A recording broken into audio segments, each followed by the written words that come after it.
Hello learners, how are you. आप लोग अपना अपना रियाज कर रहे हैं ना।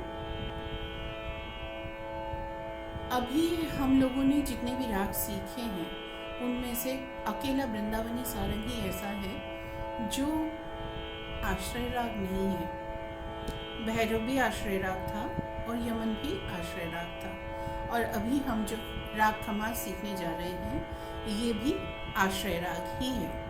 और मैं फिर से दोहरा दूं, आश्रय राग किसे कहते हैं।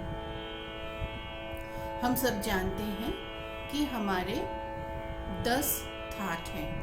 ये 10 थाट जो हैं ये स्वरों के आधार पर एक पेरेंट स्केल बनाए गए हैं और उसके अंदर हमारे जब रागों की संख्या बहुत ज़्यादा अधिक हो गई तो एक डिसिप्लिन लाने के लिए कि कौन सा राग किस कैटेगरी में फिट बैठता है, इस चीज़ को देखते हुए भातखंडे जी ने रागों की क्लासिफिकेशन, वर्गीकरण इस प्रकार से की थी कि उसमें लगने वाले जो स्वर हैं उन स्वरों के आधार पर उन्हें उन पेरेंट स्केल के नीचे उन्होंने वर्गीकृत किया। तो हमने देखा कि कल्याण का एक थाट है जिसमें सभी स्वर शुद्ध हैं और माँ तीव्र है और उसे कल्याण थाट कहा गया। और उसका आश्रय राग जो है वो है यमन, जिसमें कल्याण थाट के सभी स्वरों का प्रयोग ज्यों की त्यों होता है। जो उसका थाट में क्रम है वही उसका जो स्केल है, उसका जो राग का जो स्केल है, राग की जो चलन है उसमें वही तरीका अपनाया जाता है। ऐसे ही हमने देखा कि राग भैरव, जो भैरव थाट का आश्रय राग है, उसमें भी ठाट भैरव में जिस प्रकार से स्वरों का जो क्रम है उसी क्रम से राग भैरव में भी आरोह अवरोह और बाकी का राग चलता है।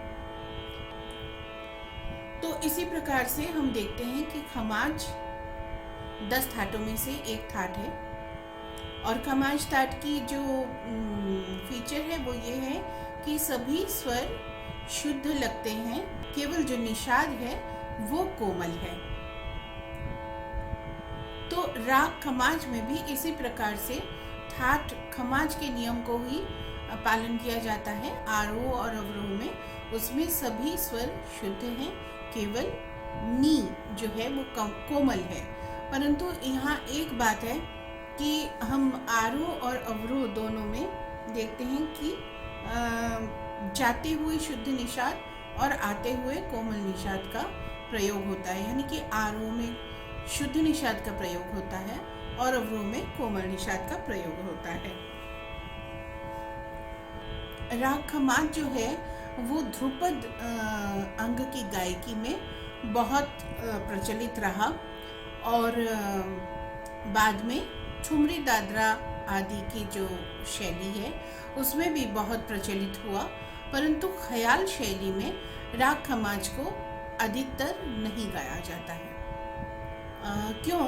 क्योंकि खमाज थाट के अनेक राग हैं, जिसे कहते हैं ना कि एक पेरेंट स्केल से हमने इतने सारे राग निकाल लिए हैं, डिराइव कर लिए हैं कि वो फिर उसकी जो अपनी जो फीचर है वो बहुत ज़्यादा अलग थलग नहीं रह गई। वो बार बार एक दूसरे राग में उसी थाट के दूसरे राग में जो है मिश्रित होने लग जाता है। तो इसलिए इसको पाया गया कि ये एक छोटा राग बनता है जो ख्याल में नहीं गाया जा सकता, क्योंकि ख्याल में ख्याल शब्द से ही आप समझ रहे हैं कि उसमें बहुत ज़्यादा इमेजिनेशन को जगह दी गई है। तो इमेजिनेशन करने की ज़्यादा इसमें स्कोप नहीं रह जाती, क्योंकि आसपास के जो राग हैं वो उसमें आ जाते हैं गाते हुए। तो उसको बार बार उससे अपने आप को अलग रख के राग खमाज की जो ख्याल में जिस तरह बढ़त होती है उस तरीके से बढ़त नहीं हो पाती है। इसलिए ख्याल में खमाज कम गाया जाता है। ध्रुपद में प्रचलन था और आजकल ठुमरी दादरा में भी बहुत प्रचलन है राग खमाज। अब इसको किस वक्त गाया बजाया जाता है? राग खमाज को रात्रि के दूसरे प्रहर में ही गाया बजाया जाता है। और इसका जो वादी स्वर है, इसका वादी स्वर गंधार है और संवादी स्वर कोमल निषाद है।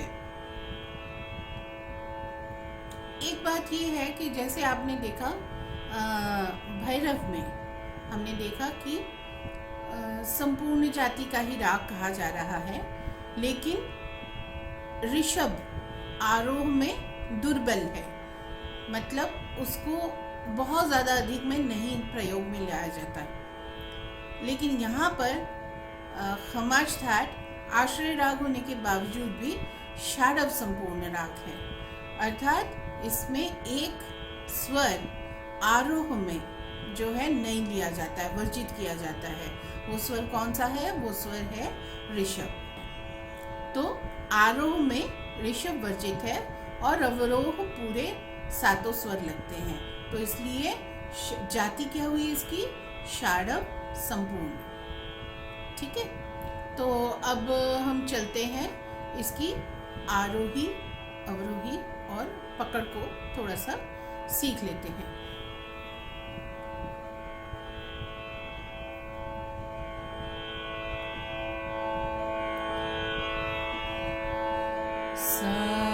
सब लोग मेरे साथ सा बोलिए। सा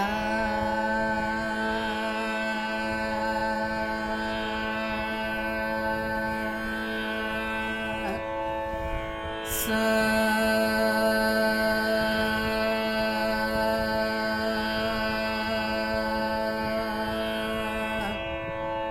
एक और बार। सा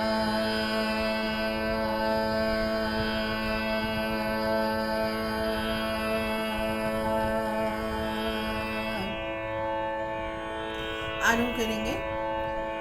सा गा मा पा धा नी सा सा नी धा पा मा गा रे सा।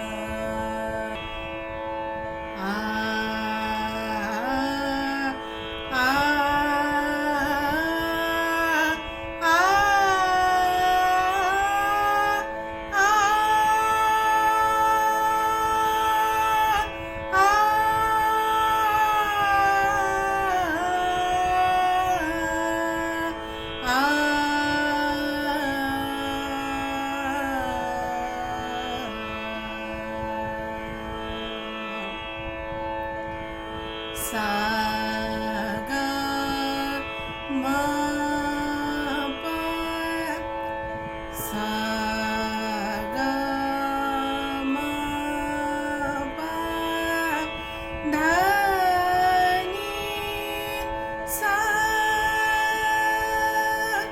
सा नी धा पा मा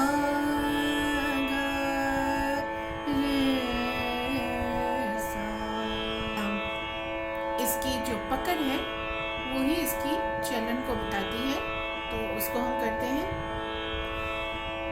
नी धा मा पा धा मा गा, नी धा मा पा धा मा गा। आप एक बात को हम लोग समझ लें यहाँ पर कि हमने अभी देखा कि आरोह और अवरोह हमने गाया, परंतु खमाज उसमें हम लोगों को स्पष्ट नहीं होता है। हम लोगों को तब स्पष्ट होता है जब हम उसकी पकड़ को या चलन को हम गाते हैं, तब उसकी चलन से हम समझते हैं कि एक डेफिनिट एक कैरेक्टर ये पकड़ रहा है। तो वो हमेशा कुछ राग ऐसे हैं जो हमेशा आरोह अवरोह से पकड़ में नहीं आते, परंतु उसकी जो चलन है उस चलन को अब जब हम सुनते हैं पकड़ते, तब हम कहते हैं कि हाँ ये वो राग है। तो ये आप देख रहे हैं कि राग खमाज में ये एक खास बात है। जो हमने गाया सा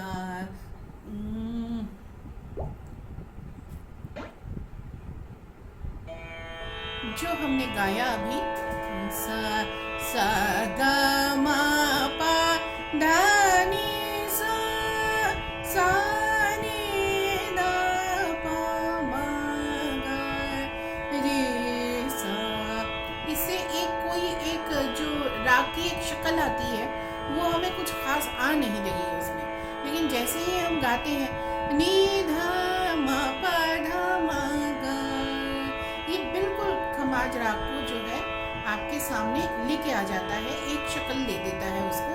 धा मा गा इस तरीके से हम खमाज में बहुत ज़्यादा लेते हैं। नी धा मा पा धा मा गा, ये जो चलन है ये खास करके खमाज को सामने लेके आ जाता है।